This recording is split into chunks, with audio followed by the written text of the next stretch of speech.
Hey everybody, Grest here. So today we're going to talk about LPVOs versus red dots. So let's get started.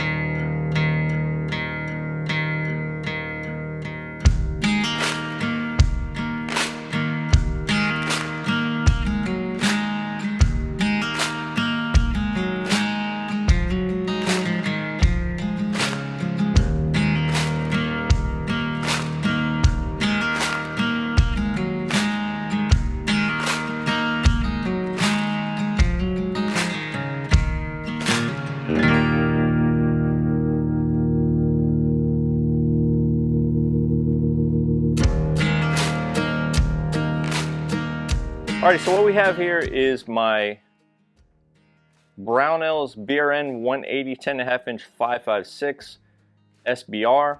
This is a project from quite a while ago, and just so you guys can see, it is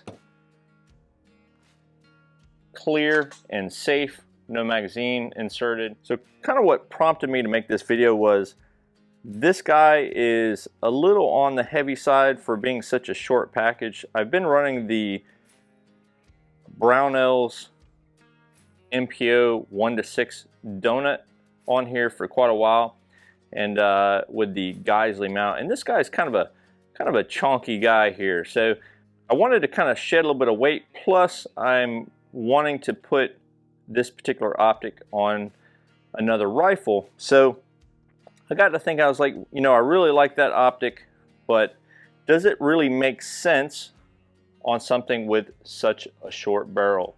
So let's kind of just have a quick discussion on that. This is a short barreled rifle, 10.5 inch. It's really meant for close in type stuff, not really for shooting out at distance. Not that it's not capable, but the ballistics on the 223/5.56 in a short barrel like this don't lend themselves very well to shooting out at super long distances. So something like this truly wants a low power or some sort of a red dot. So I decided to go ahead and I'm going to put my Holosun HE515CM green dot. This has the circle dot. I did a quick review on this a while back, and it does have a QD attachment right there. So I decided to go ahead and replace my MPO 1:6 with this guy, just to kind of shed a little bit of weight, and figuring that for the most part I'm going to be running this thing close quarters, not out at any sort of distances. It just makes sense to have something small and compact without any sort of magnification like this guy. So right away you can see just the difference in heft from having LPVO on here, and I'm a huge fan of LPVOs, don't get me wrong, but sometimes you just have to kind of think about what their intended purpose is and whether they make sense on what you're going to use them on. So in the case of this BRN 180 SBR, I just think that having a green dot or red dot on here is going to be much more useful than having a big chunky LPVO. And like I said, I am a fan of LPVOs generally speaking, but you know, the more I thought about it, it just kind of made sense to yank that guy off of here. And already I've saved a good bit of weight as opposed to that LPVO. So with that being said, when would you want to use something like an LPVO?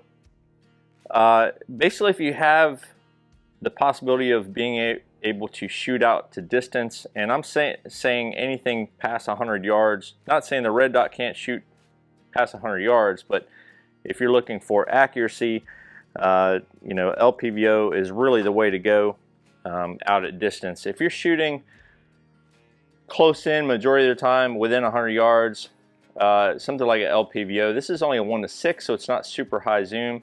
If I had like a 3 or 4x prism optic, that would even be ideal within 100 yards. But it just doesn't really make sense with such a short barreled rifle here. So I don't know, maybe there will be some of you folks that will disagree with me that I should leave the LPVO on my BRN 180 short-barreled rifle. Put your comments down below. Let me know what you think. Does it look like this is more realistic or not? Put this thing together, and you know, always wanted that LPVO on here, but I just think, you know, after shooting it for a good bit, it's time to kind of lighten the load on this thing a little bit and go with something a little bit more simplistic, like a RedDot. Alright, I appreciate everybody watching today's video on LPVOs versus RedDots on short-barreled rifles. If you're looking to save a little bit of money, definitely head over to my friends over at Brownells. Use code BOP10, save yourself 10% off of a $150 or more purchase on most items. Any questions or comments, please put those down below. And as always, I appreciate everybody watching and subscribing, and I will catch you all in the next video. Don't take it easy.